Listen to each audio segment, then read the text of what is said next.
My name is Shauna Limerick, an Irish immigrant, and I immigrated to America in 1847 when I was 27 with my two children, Liam and Nora, and my niece and nephew, Eileen and Gavin. We had to leave the old country because the famine and typhus fever outbreak was taking a heavy toll on our family.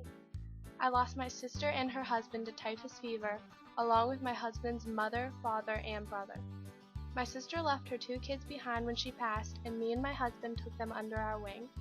We couldn't risk them catching the fever, nor risk our own health. We had to leave the old country and head out for a new life in America. Now, I was very frightened at the thought of going all the way across the Atlantic Ocean at first, so my husband made the brave decision to travel to America alone to see what the conditions were like and to try to find a job and home.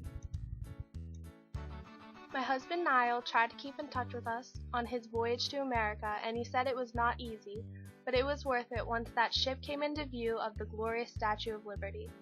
He had it rough for the first few months, trying to find a job and facing the harsh discrimination that a lot of Irish folks that immigrated faced. He found work in a factory in New York City. 8 months later, he said that it was time for me and the children to journey across the sea to America.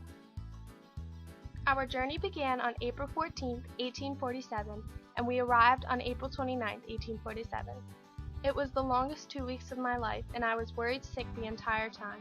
The kids were great and handled the ship ride so well. Their strong little hearts kept me sane. We had to ride in steerage due to what little money we had, and let me tell you, the conditions were brutal. It smelled rotten in that ship, and the space was so cramped that you were practically sitting on the other family's laps. We were lucky enough to have just enough food for ourselves, but I felt bad for the starving people that hadn't brought enough. So, some nights we shared our portions with the starving folks. It was very rough, but on the morning of April 29th, I knew it was all worth it. That morning, me and the kids had woken just a little before dawn, and we made our way up to the deck to look out over the water. And there, in the distance, we could see a tiny green statue start to take form as the sun crept up beyond the horizon of the sea. As we made our way closer to the tiny green figure, I could see that it was holding a tiny torch up to the sky, and then I realized that it was the incredible Statue of Liberty. My heart jumped for joy and tears rolled down my cheeks as I bent down to kiss each of my little angels' heads. And they looked up at me and smiled, and I pointed out in the direction of the Statue of Liberty and said, "We made it to America." They all screeched and laughed and jumped for joy when they heard my words, and we all took that moment to hug each other and think about the great life that was ahead of us.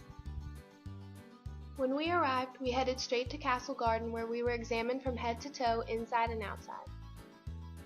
They checked our hearts and eyelids and scalps and made sure that we didn't have any defects or diseases to bring to America. Thankfully, all of us made the clear and we were through Castle Garden. My husband was waiting for us outside the building, and I ran up to greet him, and all the kids followed after me as we all gave big hugs and kisses to each other. That night, we made it to our tiny home on the outskirts of New York City and settled in for the night. We had embarked on our new life in America. My husband worked in a factory for many years, and I found work as a maid. The city was quite intimidating at first, and the discrimination was brutal. People looked at us as unhuman and crazy, and they feared that we were angry drunkards and were going to lash out at them at any time of the day. Luckily, some of our neighbors were in the same position as us and had just immigrated too, so we had some nice friends. Despite the discrimination and grueling hours at work, we had never felt more at home. My husband and I see bright futures for all the kids, and we feel that here in America, life will lead them to bigger and better things than Ireland had to offer. Although we get a little homesick at times, we couldn't be happier with the courageous decision we made to come across the Atlantic to the beautiful America. The future holds freedom, happiness, and a whole lot of incredible experiences ahead.